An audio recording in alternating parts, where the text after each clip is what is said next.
Welcome back to the channel. Tonight, I bring you a story that will make you think twice before stepping into a quiet gallery at night. This isn't just another tale, it's an experience, one that still makes my skin crawl when I remember it. If you've ever been alone in a silent place and felt like you weren't truly alone, then this story is for you.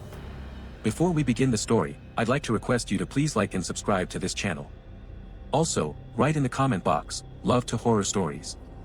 Thank you. It was late one autumn night when Elric Marlowe, a young art student, convinced his friend Seraphine Lyle to sneak into the old Ashcroft Gallery.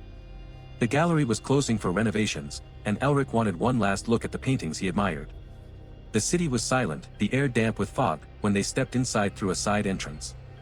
At first, everything seemed still. The paintings loomed in the dim light, their colors muted, the air filled with a faint smell of varnish and dust. As they walked deeper, Seraphine froze. "Did you hear that?" she whispered. Elric laughed nervously, but then he heard it too, soft voices, like a conversation just out of reach, echoing faintly from the shadows. The whispers weren't random. They seemed to follow them, circling the room. Seraphine swore she heard her name being spoken, drawn out slowly, as if the very walls were breathing it.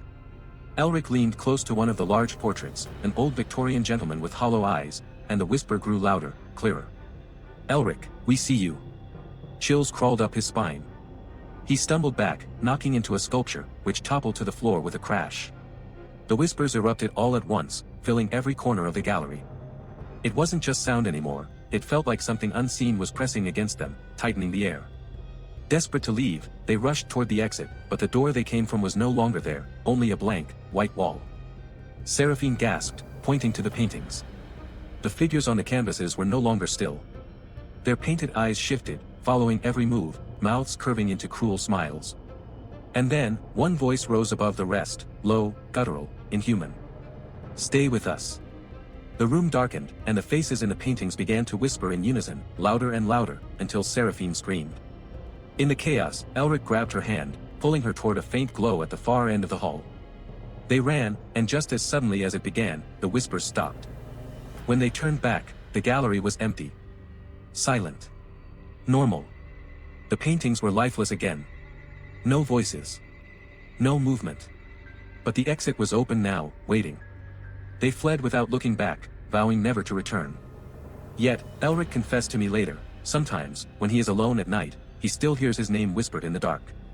That was the Whispering Gallery at midnight. What do you think? Were Elric and Seraphine victims of restless spirits, or was it something much darker, hidden in the art itself? Have you ever experienced whispers in a place you thought was empty? Share your story in the comments, I'd love to read it.